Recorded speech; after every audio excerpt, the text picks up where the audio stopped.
Welcome back to another episode of Rock Boys Football, continuing to take a look at the Week 6 slate. And we have a very interesting ACC matchup as Wake Forest heads on the road to play a Clemson team that I'll say this, I'm not an investor by any means. You hear people say buy the dip. I'm buying the dip on this Clemson team. You're seeing the national media, the narrative is this new era of college football and the transfer portal has passed this Clemson program and Dabo Swinney by. That's a story for another time, the transfer portal. But what I'll say is this Clemson team, although 3-2, is one of the best teams that you see across the country. I still have them top 15 in my power ratings. And this is a Clemson team that I think you're continuing to see get better as this year goes on. And the story is on the offensive side of the ball, I feel it kind of gets lost in the conversation. Say a new offensive coordinator with a second-year quarterback, the leading receiver is a true freshman, and even guys like Will Shipley, the backfield, it seems like they've been here for a long time. They've been playing like 7 years of college football. Will Shipley's only going into his third year of playing college football. It's a new OC, a very, very young team on the offensive side of the ball. There were going to be some growing pains. But what I think you've seen the last couple of years, or a couple of weeks, I should say, against Florida State and against Syracuse, is this offense is starting to hit its stride.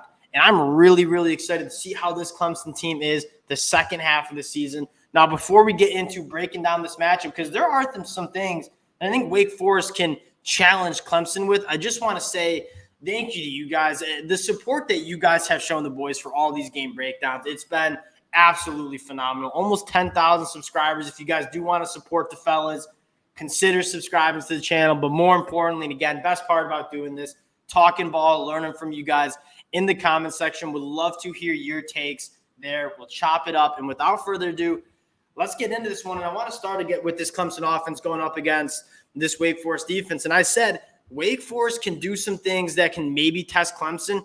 It's in the red zone. Wake Forest is a top 10 defense when teams enter the red zone in on them. They're giving up some plays for sure, but when that team gets inside the 20, like that defense comes alive, holds a lot of teams to field goals, doesn't allow very many touchdowns. You look on the other side of the ball. I mean, Clemson has not been good in the red zone. And I don't need to say the statistics, but they're 130th in red zone scoring.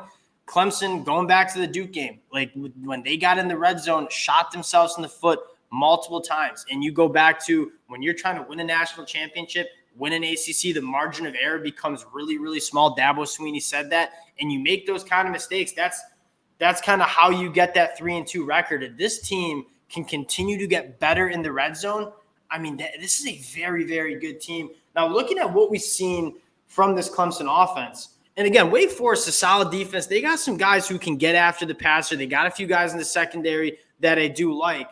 At the end of the day, if Clemson plays good ball, they're going to be able to score some points. They're going to be able to move the football on this Wake Forest team. If they don't shoot themselves in the foot, have the negative plays when they get into the red zone, they're going to score points. And what you want to see from Clemson, and I think what you're so happy you're seeing the last couple of games, one, Cade Klubnik in this Clemson offense pushing the ball down the field a little bit more. I think you're starting to see this unit get a little bit more comfortable with what Garrett Riley wants to do, specifically over the middle of the field. You have some guys who can work that middle in different ways, right? Jake Bringenstool, more of the bigger body guy who can work the seams. Tyler Brown, more of that twitchier, short, intermediate route tree, also work in the middle of the field. That's where I think you've seen the biggest strides from Cade Klubnik.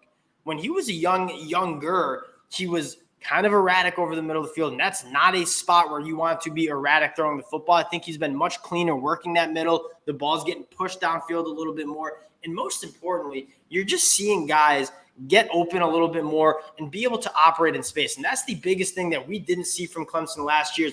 It never seemed like they got their playmakers in space to go make explosive plays. This year, you're starting to see that a little bit more. And I think as Cade Klubnik, Garrett Riley get more comfortable with each other and what Cade does well, you're going to see that only increase. And on top of that, you haven't had your best wide receiver healthy in Antonio Williams. He might even be back. So that's going to even give a little bit more of a jolt for this Clemson offense. Now, we spent the first 5 minutes talking about this Clemson offense. I really do think still the strong suit of this team is on the defensive side of the ball. You look at Wake Forest in their offense, they can hit the explosive play. That being said, you're not used to saying this about a Wake Forest, Dave Clawson coach team.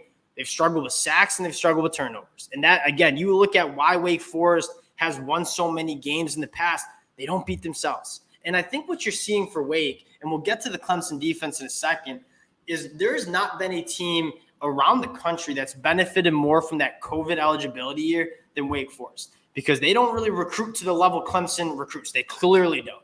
That being said, what do they do and why have they had so much success? They redshirt those guys. The player development is top notch. So when these guys are fourth-year dudes, fifth-year dudes, they're really ready to play winning college football. And with the COVID year, they had a lot of guys who were sixth-year guys and seventh-year guys.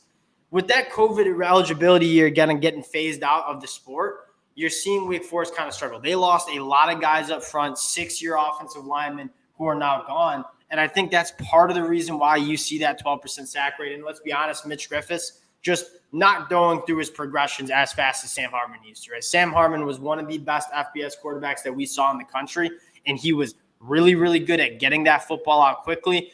I think the combination of losing some guys on the offensive line and then losing Sam Hartman has certainly hurt this Wake Forest team. And the last thing I want to talk about before we get to Clemson's offense is they don't really have that many dynamic playmakers. This is an astounding stat. There's only been 9 players on this Wake Forest offense that have registered a catch or a rush. That is extraordinarily low. And so they got some guys. Taylor Moore, I think, is really good. Jamal Banks, Keyshawn Williams. But outside of that, like the playmakers on the outside, it's not a very deep group. They don't have a plethora of threats that can attack a Clemson defense. And you look at this Clemson defense, and the first thing you got to talk about, Wake Forest giving up a 12% sack rate on dropbacks. It's hard to see this Wake Forest offensive line blocking what Clemson has in their front seven. You have guys like Ruocco and Tyler Davis, dudes who would be playing in the NFL had they wanted to play in the NFL. They decided to come back. The story for me, the true freshman, and we talked a lot about Peter Woods in this offseason. I'd like to introduce you to T.J. Parker. Peter Woods has been awesome. T.J. Parker's been better. He's been all over the field, and you look at this defensive line, Xavier Thomas, Justin Maskell, guys that didn't even shout out. So many guys that can produce pressure, produce havoc. I see a lot of negative plays in this one. You combine it with 2 linebackers who can go sideline to sideline, and Barry Carter and Jeremiah Trotter Jr. This front seven, I truly do think is going to dominate Wake Forest up front. And then you look in the back end, and if you get Nate Wiggins back, like this is a Clemson secondary that's really good. And we kind of said this heading into the year. This Clemson secondary was going to get better. It was really young last year, right? You had some true freshmen playing, guys like Torino Pride. Nate Wiggins was a second-year guy. Even Andrew Makuba, who was playing banged up, was also only a second-year guy. You had a lot of young guys who were kind of coming into their own this year. You look at that secondary, really, really good. Mentioned, I don't love Wake Forest and the playmakers they have. I struggle to see Clemson blocking or Wake Forest blocking Clemson up front, and I really do struggle to see Wake Forest in their wide receivers creating much separation and explosive plays against the Clemson secondary that I really do think is coming into its own. And if you get Nate Wiggins back healthy, bone bruise, this is going to be a Clemson team that I think Wake Forest is really going to struggle to score against. Getting into the pick here, Clemson 20-point favorites at home. If you guys have been listening, you know I don't love taking 20-point spreads, backdoor, blah, blah, blah. I would lean Clemson here. I think every single matchup that you look at on this field, I think Clemson's a little bit more talented. You combine with Wake Forest. Wake Forest lost to Georgia Tech. Georgia Tech just went and lost to Bowling Green. So you're looking at this Wake Forest team who barely got by Old Dominion, beat a Vanderbilt team that stinks, an Elon team that's in the FCS. I'm not really sure how good this Wake Forest team is. And yeah, they got some playmakers. They got some guys on the defensive side of the ball who can make some plays.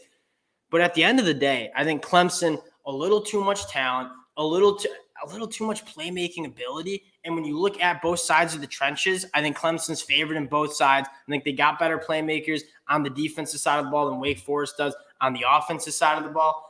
Give me Clemson to win this comfortably. Again, you guys can decide if you want to take the 20-point spread. I probably won't, but I do think Clemson wins this pretty handily. And again, if you're looking at this Clemson team and they're going to be if you get them as only a touchdown favorite on the road at Syracuse, that's all day. Because this Clemson team is really, really good. I feel like the national media has not really given them the respect after those 2 losses. Look out for this Clemson team. I think they're going to get better week after week after week, and it's going to be really, really fun to watch this team. at the end of the season. Appreciate you guys rocking with the boys again. If you do enjoy the content, consider subscribing to the channel, and we'll talk to y'all later. Peace.